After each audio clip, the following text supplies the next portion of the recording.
Hello everyone, I am Niranjan Sharma, Department of English. At the outset, I welcome you all to our college and to this course. This present pandemic has disrupted all walks of life. Education cannot be an exception. We are trying and exploring new modes of teaching and learning to cope with this present crisis. Online education is just the one. Dear students, learning is a lifelong process. It doesn't stop when you stop going to school or college. Keeping this in mind, you should approach your higher education.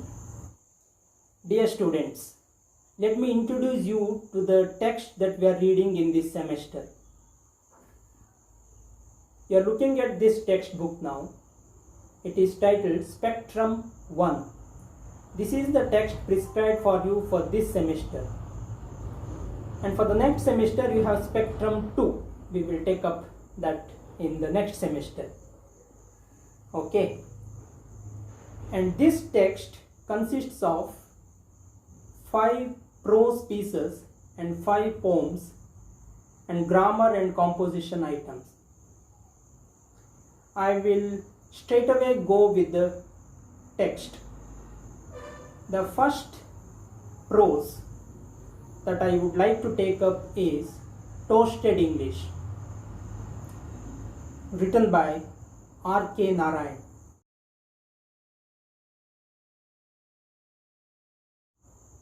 R.K. Narayan is an eminent English writer from India, and his writings are marked by simplicity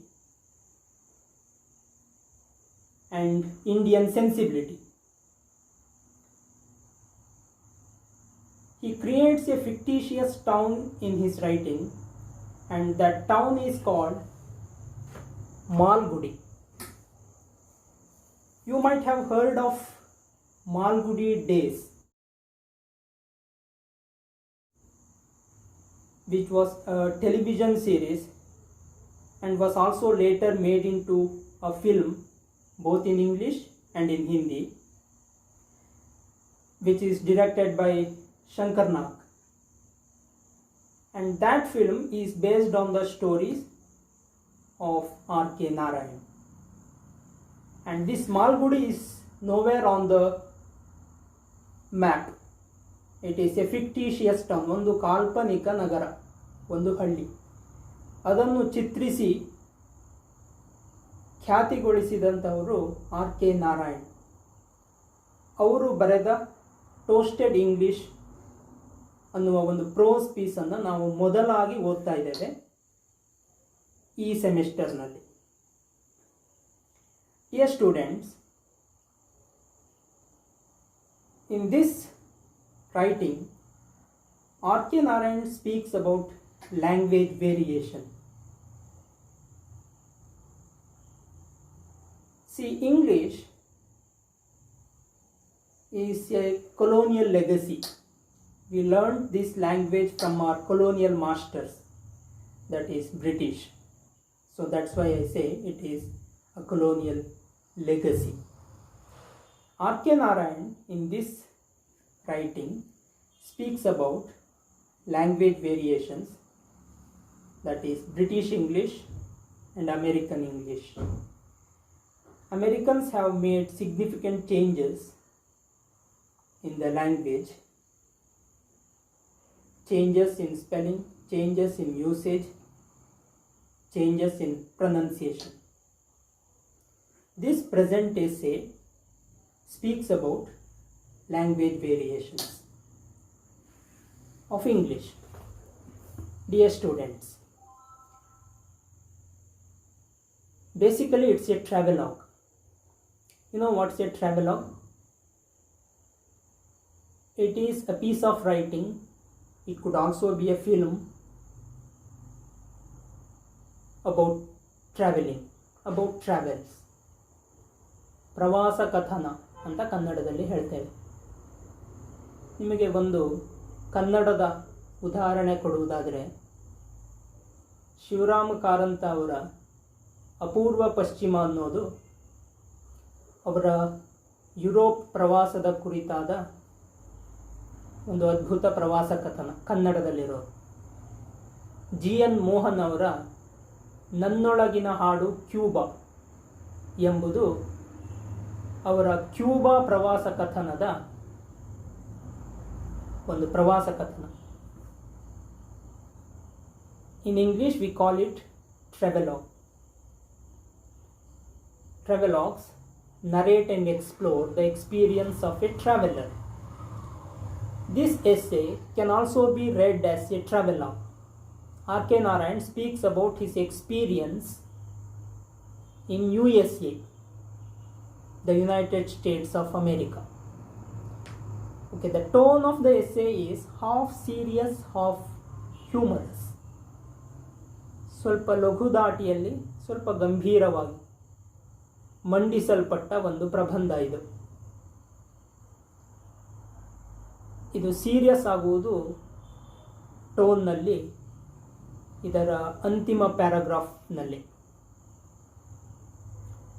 okay, toasted English. Let's take the text now. Toasted is used as a metaphor here. The essay begins like this. The author, let's assume it is R.K. Narayan himself, visits an American restaurant, and there he finds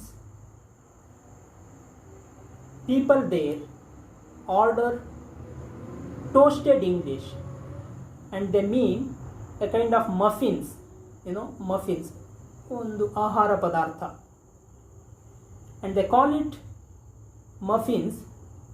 They call them toasted English because these muffins are originally from England. Okay, and that is why they call it toasted English. It is actually a muffin, ಒಂದು ಪದಾರ್ಥ, ರೆಸ್ಟೋರೆಂಟ್ನಲ್ಲಿ ನೀವು order ಮಾಡಿ ತಿನ್ನಬಹುದಾದ ಒಂದು ಆಹಾರ ಪದಾರ್ಥ.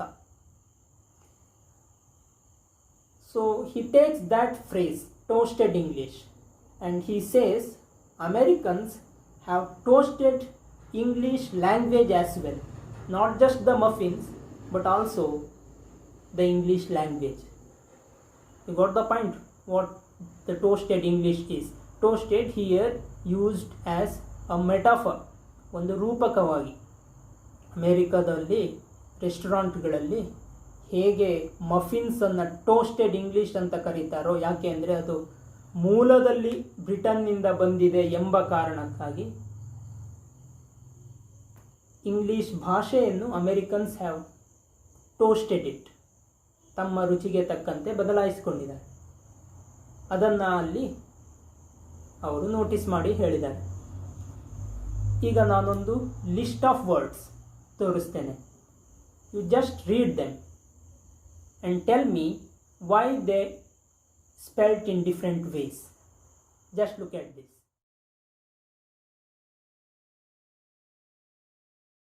Okay, dear students, have you read those words? Take for example the word color. It is spelt in two ways, C-O-L-O-R, C-O-L-O-U-R. Honor, humor, travelogue. For instance, we are reading a travelogue, and this word is spelled in two ways, the way Americans spell it and the way British spell it. Neighbor, center, such words. You find many such words. See, you might have experienced this when you type something. For example, you type the word color and immediately that word is underlined in your system. C-O-L-O-U-R you type, and you wonder why this word is underlined, red mark, because that system that you are using is there I think is case sensitive and it accepts only American spelling, and that is why you have to feed it COLOR and not COLOUR. Once you type COLOR, then that red line goes. You might have experienced this. So this is the change that Americans have made. Okay, so this present essay talks about that language variation and how Americans have toasted it.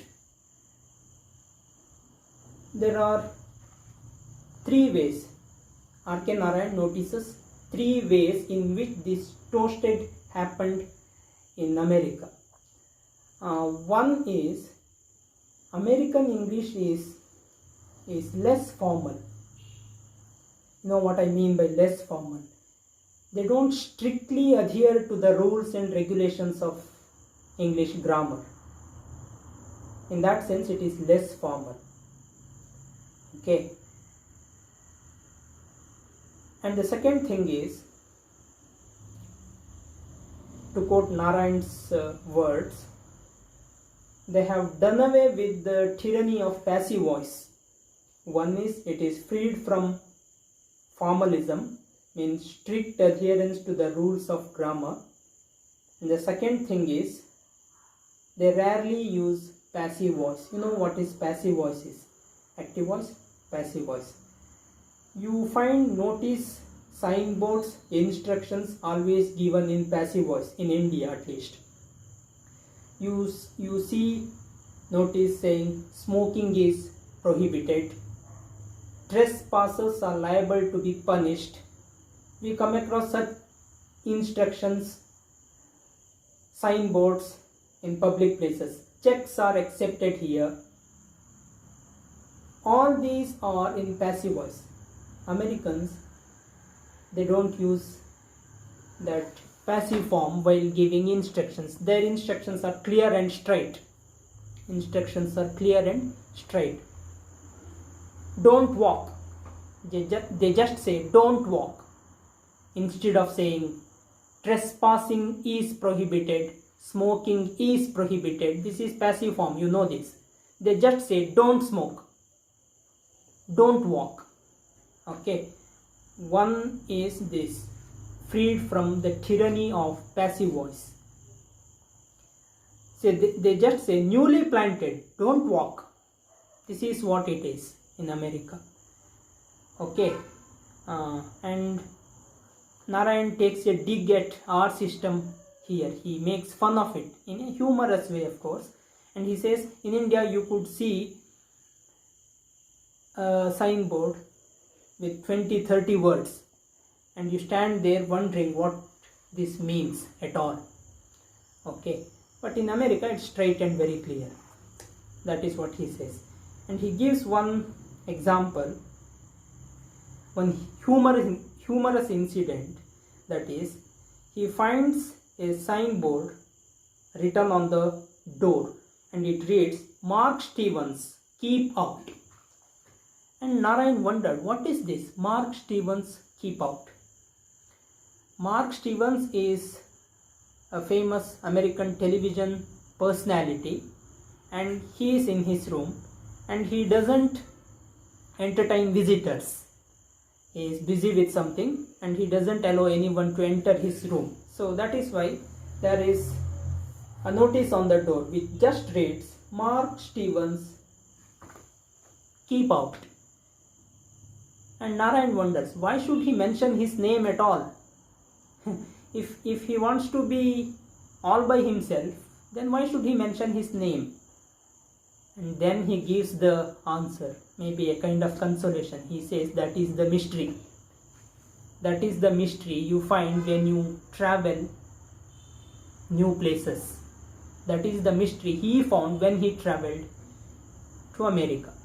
Okay, one thing is this, no passive form. And the second thing is they have invented some keywords. One such keyword is check, which is the word that Americans invented. Check. British English use that word to mean examine, investigate, find out, dictionary meaning of the word check, but Americans use it everywhere, almost everywhere. Okay, and Narayan says humorously, the word check can be called American national expression. The word check can be called American national expression because Americans use that word everywhere, almost everywhere. The word has got multi-purpose use. The word has got multi-purpose use, universal use. You are traveling in a train, you have your check, which means your ticket, where you have to show it. Check could also mean your ticket or token. Check room, where you leave your belongings, your things. Check girl, a girl who takes care of your belongings when you leave it in a room or a hotel. Check in and check out. Of course, you know the meaning of these two words. When you arrive at a place, a hotel, that is the time of your check-in. When you depart it, check out. So word check is American national word. They use it everywhere. And Narayan says humorously, of course, you can use it anywhere and you find it, the word fits in.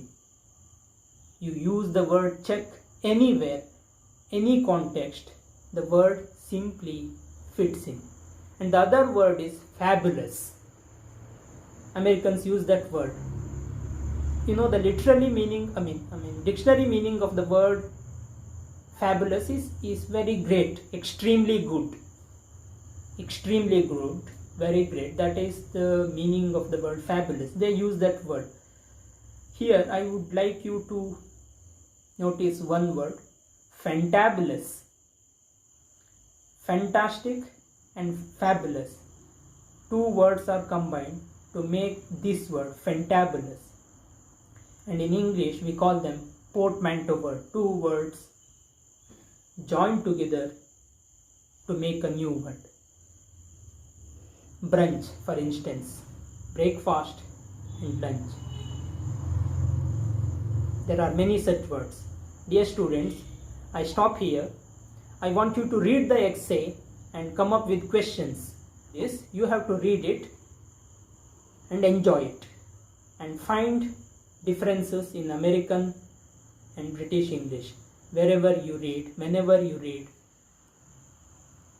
English. Thank you.